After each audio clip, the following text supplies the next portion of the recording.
All right, welcome back to another episode of Pre-Game Twirl. Today we got Jon Hutcheon from Elev8boston, longtime bench coach, skills coach, owner of Elev8boston. Hutchie, has the summer schedule started up yet or what?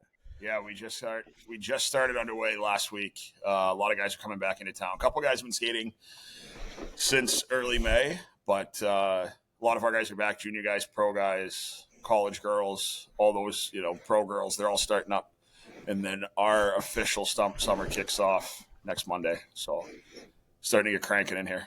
We might as well get right into it because I know you got this guy at 11:15 today. Sammy Colangelo, NHL player for the Anaheim Ducks. Talk about, I know he worked with you when he was starting in Northeastern and early on in his career, but just talk about the season he had. I believe he ended the year playing with McTavish and Zegras, I believe, on a line, and they were pretty good. So talk about Sammy Colangelo and his development. Sammy's been a kid that I've known since he was probably 14 years old. And I think he originally committed to UConn at a young age and ended up at Northeastern for 3 years and just kind of kept getting bigger and eventually had to grow into his body. And when he was at Northeastern, I think he was a little bit on the outside, soft skill type kid. He ended up going to Western Michigan his senior year, transferred in right before he played in Anaheim last spring, a year ago now. And he's a kid that, for him, his development, he had to learn how to play a pro style game as a big kid, as a 6'3", 230-pounder. He had to learn how to play like a big boy, and he always had the skill, always had the hands, always could shoot the puck, but he had always gotten away with being a little perimeter and a little bit softer for a big kid. And I think he talked to Anaheim management going into his senior year, and just they said, you got to learn how to play a pro game. You have to learn how to be a little tougher, how to play a little harder. Filling a role. That Sammy was a kid that was always a top line kid. Around here in Mass, he was always first line. Went out to Chicago in the USHL, first line. Played World Juniors, and I think that was his first taste of not being on the first line. And I think he played most of that tournament with Zegras and Caulfield and those guys as a 13th forward. And he started to understand, okay, maybe first line's not my path to the NHL, and kind of embraced it. And then finished up his year at Western last spring and played 3 games in the NHL right away and got a taste of it. And when he came back last summer, he's like, man, there's such a difference. But he had already started putting the process in place as to what it's going to take for him to play at the NHL level. And 20 or 21 years old, I think he learned pretty early on that he might not be a first line, second line guy. But at the same time, I think he has the skill level to play top 6, top 9 minutes in the NHL someday too. Absolutely. And that's the thing too, you talked about it. Once you get to high school, and not everyone's the Connor McDavid or that 4-for-4 college player where you're going to go in and play first line. So like starting in high school, roles are very important. And if you don't know if you're not that first line guy, you have to figure out how to play that third, fourth line style, getting pucks deep, playing the body more. And that's another half. That's why some of those guys, they find out in juniors that, oh boy, I'm not the first liner. And then it's too late. They don't know how to play that third, fourth line style. And, I was one of those guys as well. Like I got my first, not at the World Junior. I didn't get my first taste at World Junior. But when my first year junior, I was like, oh, I'm not the first line guy anymore. And I think kids don't understand, and even parents sometimes don't understand that when you get to prep school, junior, college level, especially the top junior leagues and the top Division I teams and everywhere in college, but a lot of places where you go at that level that Sam was playing at and a lot of other kids, they were all the best players where they're coming from, whether that Absolutely. be a prep school or a high school or a midget program. You get to the USHL and now the CHL that it's able to come down to the NCAA. You get to those places, they're all the top kids from where they were. Yeah. And if you don't know how to at least be a team leader or be a role player or something, I don't care how much talent you have. There's only so many top 3, top 6 spots in the world for guys. Exactly. Now let's get into the Stanley Cup Finals here. Have you been watching, and what's your thoughts right now on that? You know what? I have. It's been first of all, the whole playoffs have been, I think, some of the best playoffs I've ever seen. Oh yeah. Just every series with the storylines and the drama and everything else. But the Cup Finals right now, it's Florida's so good, and they can beat you. They proved it the other night. They can beat you in any way you want to play hockey right now. And for a team like Edmonton to kind of lose their cool in Game 3, it's not going to work for them, I don't think. And this is something that, I picked Florida early to win in 6, but man, like they keep going like this, it could be done in 5. Oh, absolutely. And that's the thing. I agree with you. Where Florida, I mean, again, it's not a secret why they're in the finals 3 years in a row. They can beat you in so many ways, and I don't have any doubts. Florida's the better hockey team, but on the other side, you got McDavid and Draisaitl, who kind of have this image where it's like we're not going to get denied this year. But what I didn't like last game, it was electric to watch the fights and all of that, but it's like Edmonton, you give, and they've done it versus LA where they came back from 4 goals. It's like, why are you running around at the start of the third when it's like you pull your goalie 5 minutes left with McDavid and Draisaitl? You never know. Anything's possible with those two, right? And I think from that standpoint, like I think Florida's just really good at getting under team skins.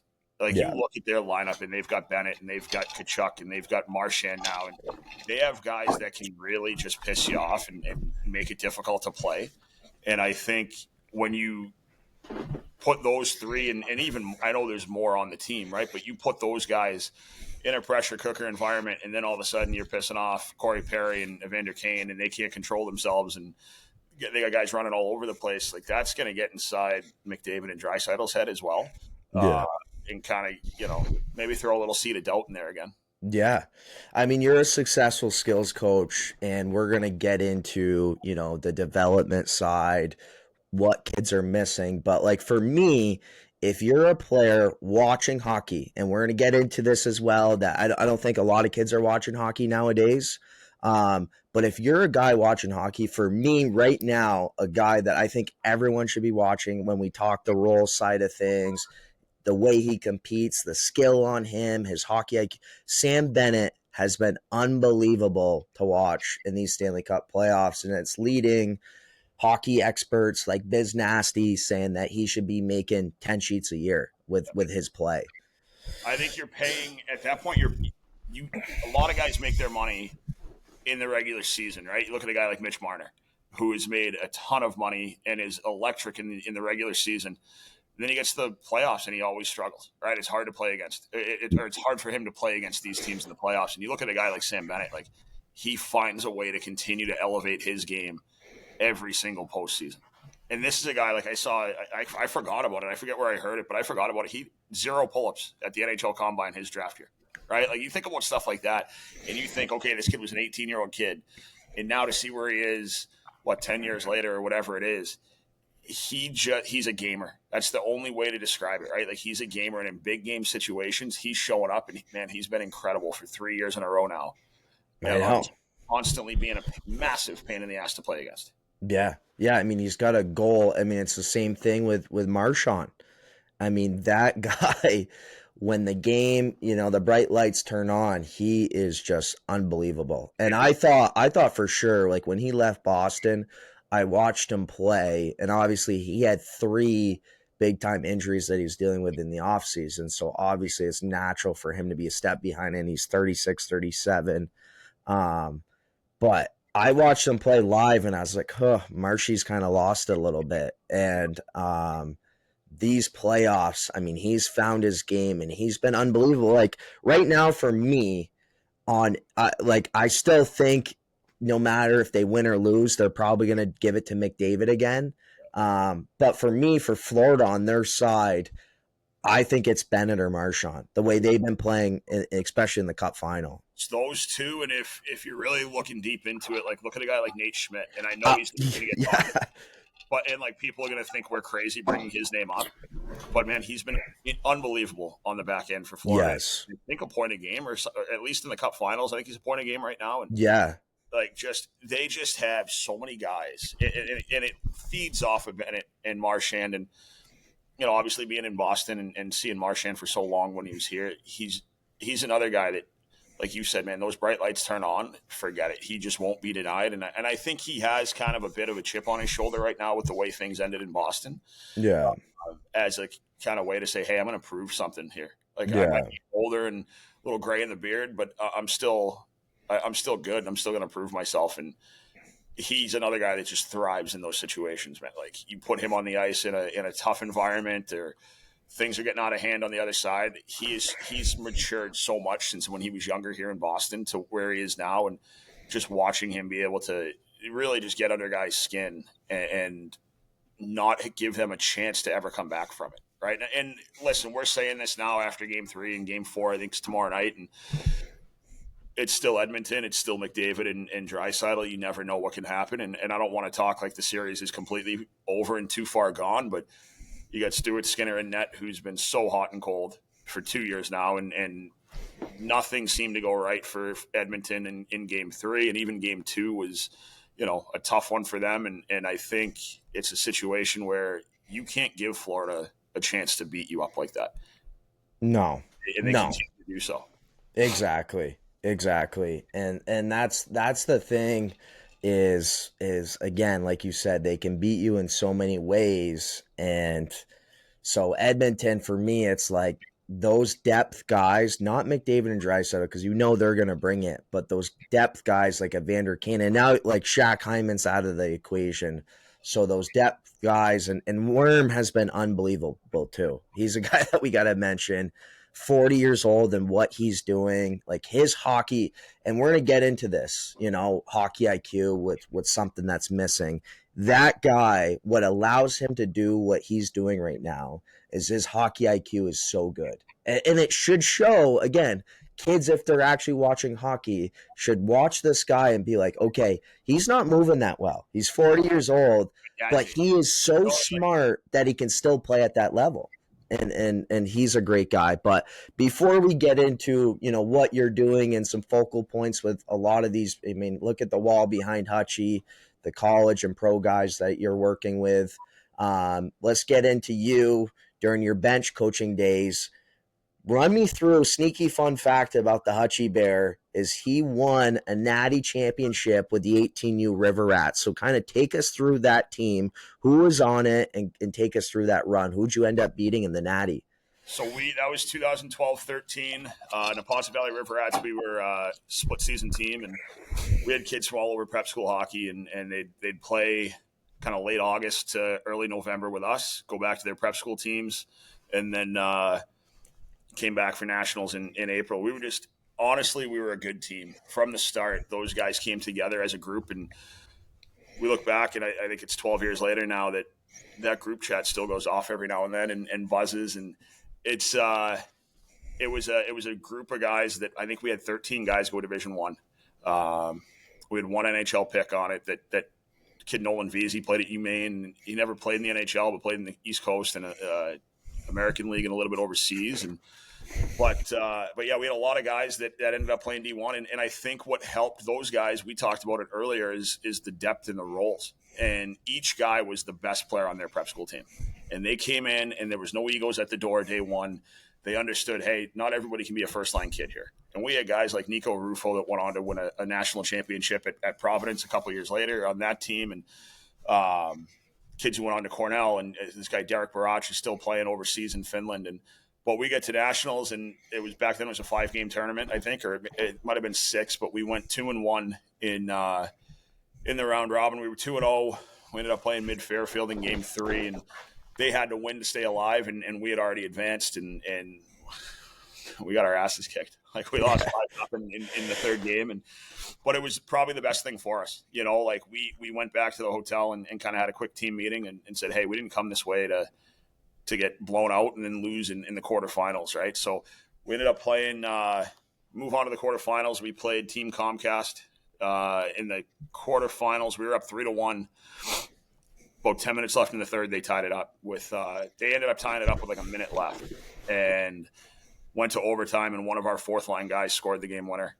This guy Brian Platt, who played Division III, and off we were. Back then, you played quarterfinals, semifinals in the same day, and so we get a quick break, and then we go back to the rink, and we're playing Shattuck in the semifinal. And Who was on this Shattuck team? that was Brodor's team. So in net, I think it's Anthony Brodor. Okay. They were good. Like I don't fully remember their roster, but they had a lot of guys go D1 too. And the thing that helped us was I think that was 94, 95 birth years that year. And we had 794s who were already 19 when it came to nationals. So, obviously the way USA Hockey is, it's birth year. And we're playing teams like Shattuck who are 95s and 96s. And we were able to, kind of like the Florida Panthers, we were able to beat teams up once it got to do it. And, nothing after one with Shattuck, 1-0 after two, we're leading. And something clicked, and we ended up winning 5-1 in the semifinals and punched the ticket to the finals. And we ended up playing the St. Louis AAA Blues. And they had like the Burger Kid, and they had Trent Frederick's brother was on the team. And they had a really good team. Their goalie ended up playing at Dartmouth. And we go up, we went up 1-0, and then it was 1-1. We go up 2-1, and it's 2-2. Then all of a sudden it's 3-2 them with 4 minutes left. And, you call a timeout with a minute left and send your best six over the boards and say, don't lose the face-off, and let's go from there. And so we drew up a play, just funnel pucks to the net, two guys out front, and Nico Rufo and a kid, Zach Sabatini, who ended up playing at Sacred Heart. They did they did exactly what I asked them to do, just stand out front, wait, and pound home a rebound. And Sabby was the one that got the rebound with, I think it was like 8 seconds left. Benches are right next to each other, right? And like 10 seconds, they're counting down, 10, 9, 8, and all of a sudden it's in the back of the net. And I'll never forget it. I look up, I'm like, there's 8 seconds left. So I put out my second line, and I look at my center who's committed to Colorado College, and I go, hey, Berms, don't lose this effing draw. Don't F this up. Poor kid. Right? And he's like, okay. Yeah. So we went to overtime, and about 3 minutes in OT, they hit the crossbar and ring one and kind of tightened you up a little bit. And then same thing, depth guys, right? And it's funny to say depth guys, but our third line had Derek Barach and Trevor Yates, and Barach went to Mercyhurst and now is playing in the Finnish League, and Yates went to Cornell and played a bit in the American League. But they were on our third line, and Yates, he was the one that scored the game winner on a quick mid-lane drive to the net. Just Derek threw it out front, and off it went. And I didn't even see it. Like I didn't see the goal. I was getting ready for the next line up, and the bench is empty, and it was just an amazing experience and something that you never forget. Like my dad was an assistant coach with us back then, and he's on the bench with us. And one of those things that, I think I was 28 years old at the time, and it was incredible to be a part of, and just how hard those teams work. And still 12 years later, it's tough to find the words to fully describe just how cool it was. And to see now that, these guys are getting married and having children of their own, but every now and then they're still little kids and blowing up the group chat and having fun with it. So it's amazing. It's still something I love to talk about, and could fill up an entire pod just about that whole week that we spent here. Yeah. Sneaky fun fact for you. I don't know if you know this, but I played 2 years for the River Rats. Did you really? I didn't know that. So what I did was I was still living in Vermont, so I'd practice with this team out of Vermont. And then every weekend in the fall, I played on a split season team. Yeah. So I did U14, U15. So every weekend I'd go down to Mass and play with them. Yeah. But I only played like 15 games every year because I had to get a certain amount of games to be eligible to play in states and nationals. My U15 year, we went to nationals, but we didn't do what you boys did. I think we had a bagel that weekend. Wasn't great. What year was that with 15s? 15s. This was the year before I went to Cushing. It's like 2015, 2016. Yeah. So Ben McLemay, do you know who that is? Ben McLemay. Yeah. He played at BC, that one, right? Yes. Then Bavis. He coached at he actually went to Cushing.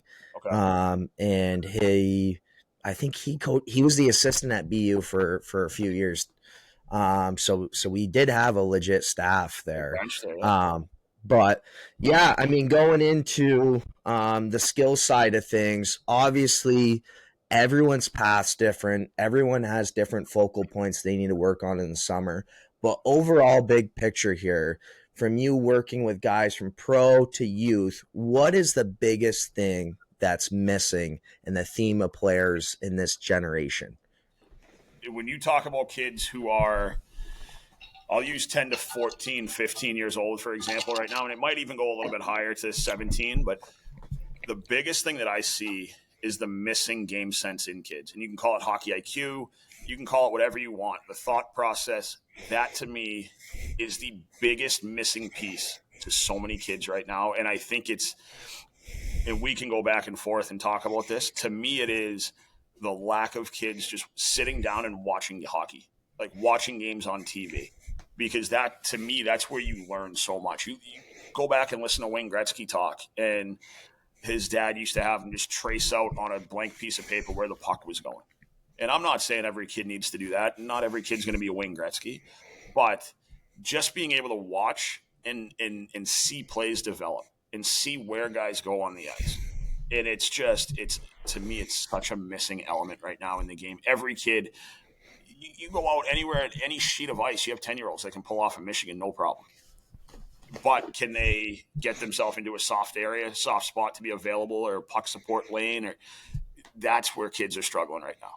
Yeah, 100%. And I coach a 10U team. And yes, they're 10 years old. I'm well aware every 10U team in the country is going to have some holes and areas they need to work on. That's just the reality of it. But I coached them 2 weekends ago. That was my first taste of a 10U hockey game, and me, being the head coach. And a lot of their parents listen to this podcast. But I'm going to be blunt. All these kids are going up and down the ice, toe drag, toe drag, toe drag, toe drag. And again, they're 10 years old, but it's the reality. And I coached a 16U team last year. And all the first games that I coached these groups, I figured out really quickly. I'm like, holy shit, these guys don't know where to be or how to play the game of hockey. Yeah. And that's where, as a skills coach, and I've worked with you, and, it's part of the reason why you're getting, more poster boy after poster boy there of college and pro guys, is for me, kids need to learn how or when to utilize the skill before we do it. And that's the biggest thing. What I see from me on the bench side of things is, yes, a lot of these kids, do they know how to toe drag? Yes, but they don't know when to properly do it. They're cutting to like in front of their own net on a breakout, trying to toe drag three guys at once, and it looks great for a TikTok clip or a Instagram clip. But how effective is it actually? Exactly, and that's I couldn't agree more. The hockey IQ is something that's missing, and that's why again, like, if you're watching the game of hockey, Corey Perry's a great guy to be like, oh my god, he's not fast, he's 40 years old, he could be a dad for a lot of guys on the ice, but I can't imagine getting out and doing what he does every day. And that's coming from somebody. I'm on the ice, 2 to 6 hours a day, 6 days a week, right? But like getting up every day and going to the rink and putting in the level of work that he puts in, and it's the off season too. But you're right. He doesn't have to have the best speed. He doesn't have to have the best hands, because he's going to the net. And how many goals has he scored just in the postseason alone, right out front of the net at the goal crease? A lot. I think all of them. Probably all of them, right? He's not blowing it by a guy's shoulder. He's not coming down the wing, throwing a pump fake, throwing an inside edge cut, pull, Connor Bedard shot underneath the bar. But he's going to the dirty areas, and he's getting it done for himself and for his team. Yeah. And I think when we talk about just the fact of watching hockey, and if there's one thing I can kind of maybe take away from all this or provide to parents to help out, we live right now, I call it a TikTok era and a TikTok attention span. And it's 5, 10, 15-second bursts before we do this. And we just scroll up and watch the next clip. It is very, very easy to take a clip from a hockey game, to take a highlight from last night or whatever and make it look great for the kid. But what they're missing is the 5 other things that went into that clip that allowed the goal to happen, or the 3 other things that allowed the shot block to happen, or the stick lift to happen. And that's one of the biggest things that kids are missing these days. They don't know how to get into a lane to shoot a puck. They don't know how to create a lane. They don't know how to block a shot right now, right? They don't know how to stick lift and use their body to take away the hands at the same time because they're – and listen, I'm not saying don't do skills. Everybody needs it just to keep up in today's world. But if you're going to do skills, make them matter in a game. It's not always the pretty, fancy toe drag, stick flip, stick lift into a Michigan whatever. It has to be game realistic and let them have fun, right? The fun part is learning how to Michigan, learning how to do all those stick tricks and everything else. That's fun.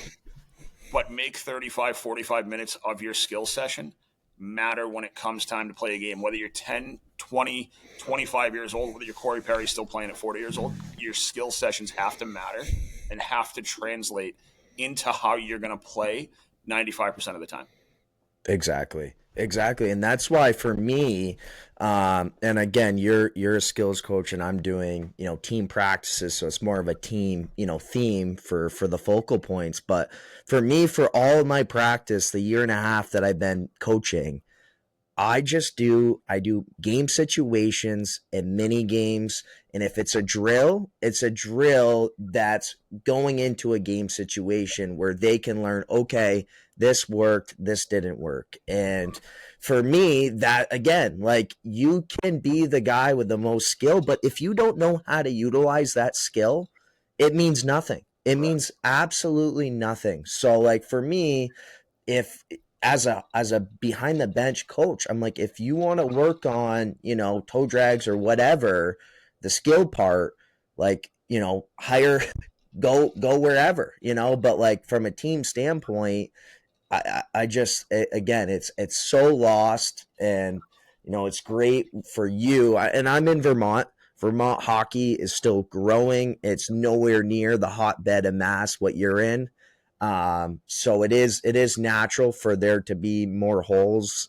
There's less hockey players up here, but it is missing. And I think another part is parents are way too, because the kids are wrapped in that TikTok era. I'll use your lingo there, Hutchie. Because they're so wrapped into it, the parents are wrapped into it too.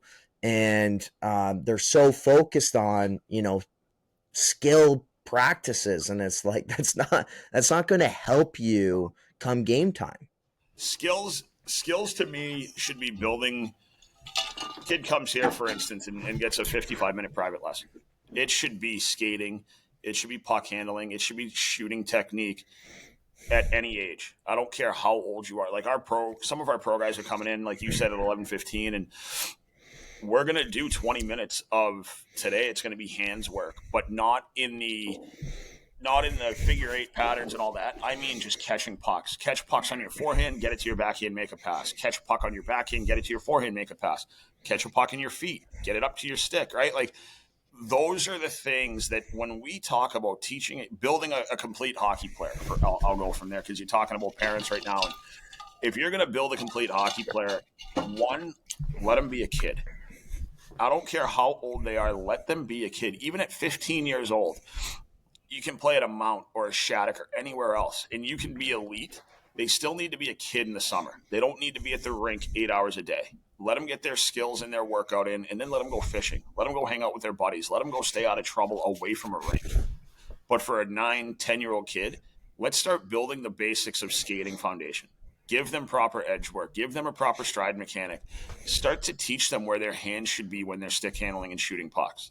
But then let's build on all of these things that we're talking about, going all the way back to when we first started talking about on the pod right now, of the Sam Colangelo effect, right? We'll call it. Like, teach them how to play on the boards. Teach them how to get off the wall. Teach them how to get away from pressure.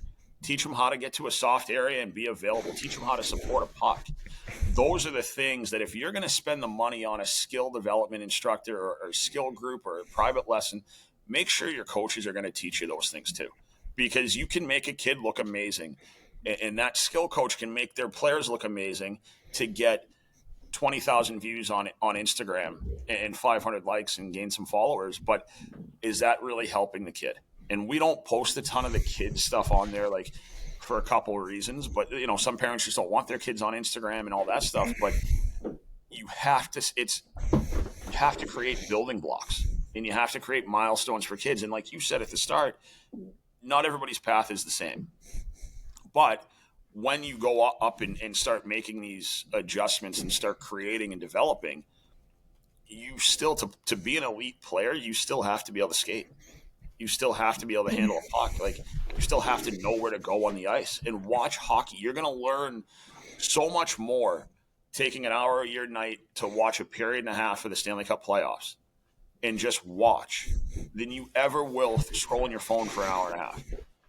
Yeah. Those, to me, are the most important things for kids. And I mean, I'll let you jump in, but there's so much more to go on with that, with the parents and the structure, and everything has to be planned out. And there's a lot that doesn't necessarily need to change, but just keep in mind as you move forward with your kids. Yeah, no, absolutely.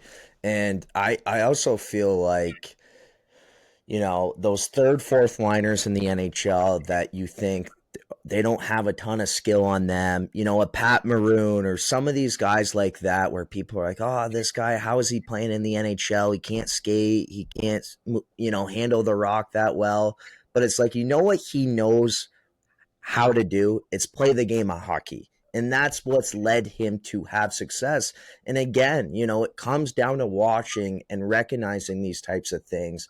And unfortunately for me, I learned it too late. And, and that's another thing that I'll talk about a little bit here is like, we had early on in Pre-Game Twirl, Jeremy Roenick came on, and, sneaky, he said that Wayne Gretzky was one of his worst coaches that he had. You want to know why I feel that? It was probably because Wayne Gretzky never went through growing pains as a player. Look at his stat line. This guy didn't deal with adversity. And that's why I think coaches that, yeah, maybe they don't have, and obviously I'm biased because, yeah, if I want to coach at a high level, like I don't have the resume that I'm going to be going against with some of these guys. But guess what? Like I feel like a lot of coaches that went through growing pains and recognized maybe after they're done playing, okay, I played D3. This is where I went wrong. This is what's really important in the game of hockey. And I realized that is guys like Pat Maroon or just guys like that maybe don't have that much skill. They understand how to play their role, and they understand how to play the game of hockey, which is the most important piece. If you don't know how to play, I don't care if you can jab, you got the sexiest jab step or whatever. If you don't understand how to play or use that stuff, you're screwed. You're not helping yourself, right? So no. There's so much to go off of that, but I'll start with this. Like when I first started really getting into skill development and skill coaching was probably 2012. And first summer, all kids, we had full ice clinics, camps, whatever. Second summer, I got two guys. One played in the East Coast League, Division I kid, played at UMass Lowell. One kid was playing in the American League, had played in the Quebec Major Junior League. And I'm sitting there that first summer, and I was a guy, I'm brutally honest, I played in every pro league you've never heard of. A lot of four-letter leagues over here, right? Like I was not under the bright lights. But I'm sitting there skating with these guys now. I'm a little bit older. They're a little bit younger. And I'm watching them, and I'm like, how's this guy not in the NHL? Right? You're watching an AHL guy, and you're like, how's he not getting looks in the NHL? Well, then the next summer, Chris Kreider comes in. And he was young at the time, and he's on the ice with them. And I'm like, okay, that's how these guys aren't in the NHL. But then you're looking at Kreider when he was younger and, third, fourth line, kind of finding his way. I'm like, how's he not playing more? Why isn't he? And later on that summer, the BC connection, he ends up bringing Johnny Gaudreau to a couple skates. And I'm like, oh, holy smoke, that's how he's not. Just the skill difference from an NHL superstar, and Gaudreau was starting to get to that point. I think he had just been named All-Star, and so he's starting to get to that superstar point. And Kreider's being a younger guy, working his way to an NHL All-Star type guy and a 40, 50 goal guy, whatever he had in his highest years. And then you look at the American League guys. And they're all super skilled, but the fourth liners, they have so much skill and talent that often gets, I don't want to say restrained, but kind of withheld for a little bit. Like, hey, this is my Yeah. role. And they're there on the third and fourth line because guess what? The paychecks are a lot better in the NHL. They'd rather be a third, fourth line guy making 2-3 million than a first line guy in the American League making 600 grand. Yeah. Right? So they're finding ways to make themselves useful in the NHL. But don't, like, if you're listening, don't let anybody tell you that those third, fourth line guys aren't skilled and aren't good hockey players. Like, you put them on the ice, they're legit. I know. But going back to talking about how to play the game, you talk to guys who are playing in the NHL or maybe just go up and come back down or sign out of college. A lot of those kids, when they go up, they say it's easier to play in the NHL than anywhere else because every single guy knows where they're supposed to be, and they're always there, and they'll handle every puck you throw them. Connor Sherry was a guy that I had forever, and he came back from Pittsburgh the year after they won their first cup, and he got called up that year and all of a sudden found his way onto a line with Sidney Crosby in the playoffs. And 3 weeks after winning the cup, he's already skating again, and I'm like, what's it like playing with Crosby? He goes, Hutch, it's the easiest thing in the world. He goes, all I do is he yells, and if I throw a puck in his vicinity, he's catching it and he's off and going. So but again, the talking point to that is knowing where to be. And you're not going to know where to be if you don't know hockey and you don't understand the game of hockey. And the last guy that I'll use as an example is, you know him well, is a guy, Ryan Green. I had him at South Kent for a year and a half, and Greeny came at 15 years old, unbelievably skilled player. Could do whatever he wanted with the puck. Speed, could beat a guy one-on-one, could pull up and make a play, unbelievable playmaker.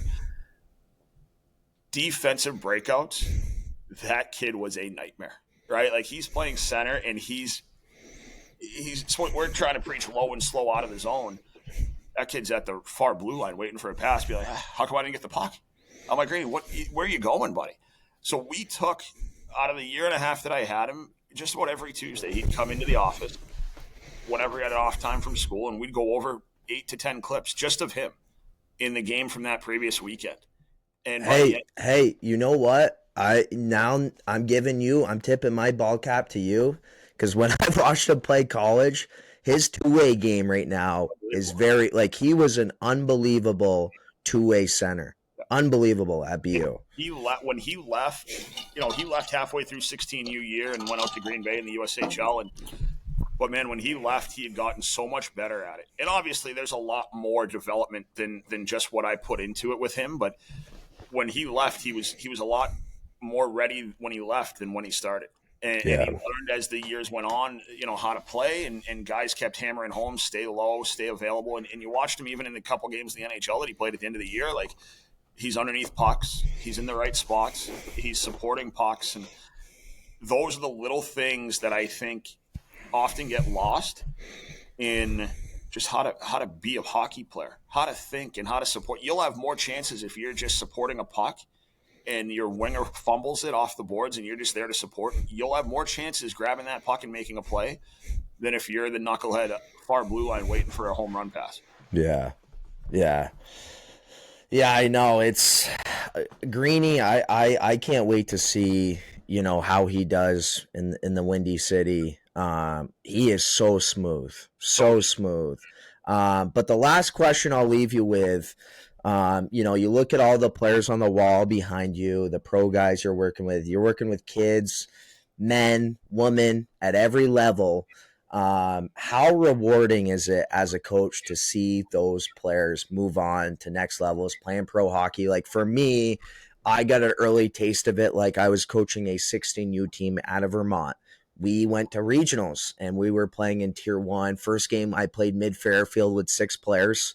They're ranked, I think they're ranked 8th in the country. We end up losing, obviously. And then we played Spa.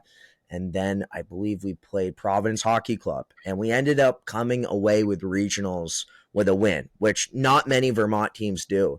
And I'll be honest with you, like, that was one of my most rewarding moments in my, like, I'll include my player career too. Like, I was just so happy for the guys, and like, just to be a part of it and see the growth was honestly so rewarding. So just kind of talk about that, with all these players advancing, the girls, like I know you have Bilka and Barnes that have worked there. Like you got unbelievable players playing at the highest level. Like how rewarding is it? I think it's something that it's you hit it on the head where it's unmatched, even from playing and everything else, and it's something to me that you see these kids at their highest of highs, but also the lowest of lows, and you see kids who maybe they're transferring schools because they're trying to get a sniff at the next level, or they just think maybe this is the best spot for me.